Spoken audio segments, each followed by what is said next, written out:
Assalamualaikum warahmatullahi wabarakatuh. Perkenalkan, nama saya Jenny Regina Puspita dari kelas 2A Prodi D3 Keperawatan dengan nomor NIM 2027035.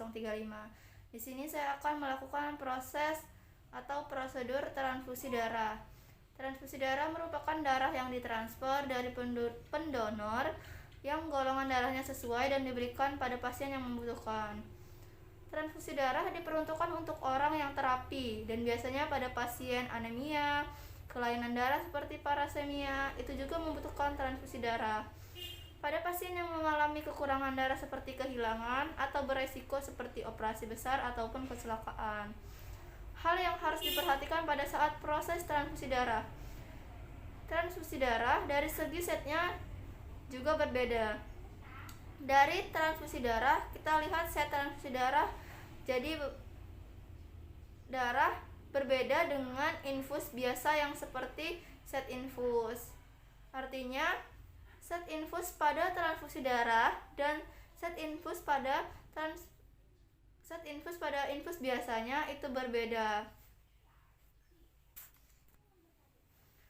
Selanjutnya, saya akan mengenalkan alat-alatnya terlebih dahulu.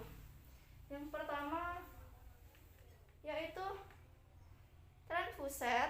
Ada semacam saringan pada saat melakukan transfusi darah. Transfuset yang dipakai pada saat transfusi darah berbeda dengan infus biasa karena transfuset pada transfusi darah memiliki filter atau penyaring. Karena terkadang produk darah disertai dengan gumpalan. Fungsinya filter atau saringan yaitu untuk menyaring gumpalan tersebut. Selanjutnya ada produk darahnya. Sebelum diberikan transfusi, alangkah baiknya pasien diberikan infus NaCl atau natrium klorida. Selanjutnya ada bengkok, handscoon, dan hand sanitizer. Sebelum melakukan prosedur, alangkah baiknya kita mencuci tangan terlebih dahulu.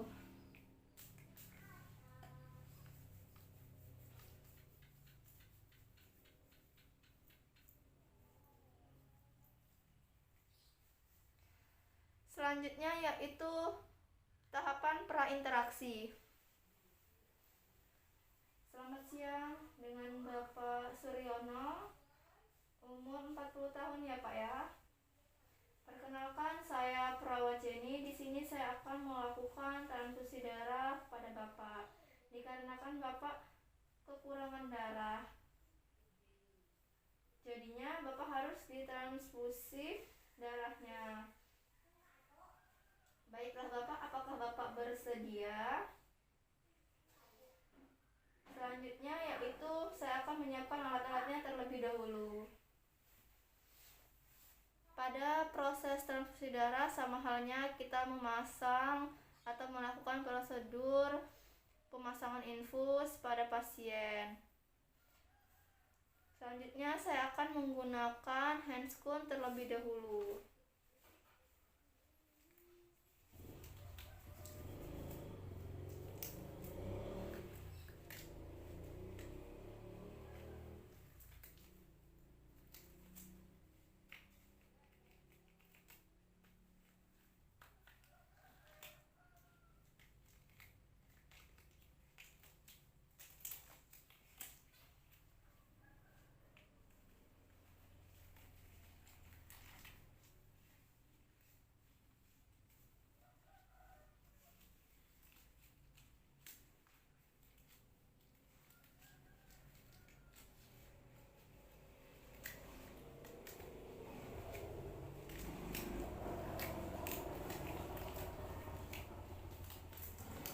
Setelah kita memakai handscoon, kita cek transfusi dan pastikan bahwa suhunya tidak dingin, tidak panas, dan tidak boleh dipanaskan ataupun dikocok.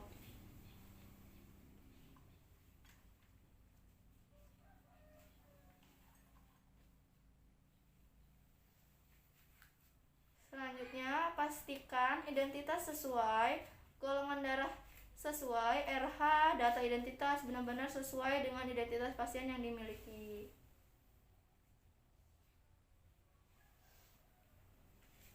Kemudian ada beberapa hal yang umum dari mulai kondisi, tanda-tanda vital, kemudian kondisi status jantung, paru, dan suhu itu di dalam kondisi stabil. Pastikan pada saat pengamatan pelaksanaan transfusi selama 10-15 menit pertama harus benar-benar diperhatikan. Kemudian cek apakah ada gumpalan ataupun terjadi perubahan warna pada transfusi yang kita berikan. Harus diantisipasi untuk mencegah hal-hal yang tidak diinginkan selama proses kegiatan berjalan. Selanjutnya transfusi kita pasang, kita amati tetesannya. Di awal mungkin tetesannya dibuat ringan karena posisitas perkembangan darah ini cukup lumayan pekat. Dengan cairan pastikan 15 menit sebelum transfusi itu sudah terpasang dengan baik. Jika pasien mengalami gatal-gatal dan bentol-bentol ataupun demam, harus kita hentikan dan kita laporkan kepada dokter.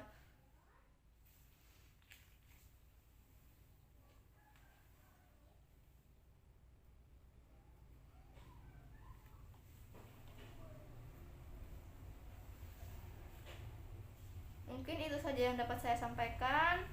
Sebelumnya saya akan mengevaluasi perasaan klien terlebih dahulu. Maaf Bapak, pemasangan atau prosedur transfusi darahnya sudah selesai. Bagaimana Pak perasaannya? Agak sedikit lemas ya Pak ya. Jika nantinya terjadi gatal-gatal ataupun bentol-bentol ataupun demam, Bapak bisa laporkan kepada perawat ataupun dokter yang berjaga. Sebelumnya terima kasih atas kerjasamanya. Besok saya akan kembali lagi pada pukul 10 pagi dan saya akan memeriksa keadaan Bapak. Saya ucapkan terima kasih ya Pak ya. Mungkin itu saja yang dapat saya sampaikan. Saya akhiri, wabillahi taufiq wal hidayah. Wassalamualaikum warahmatullahi wabarakatuh.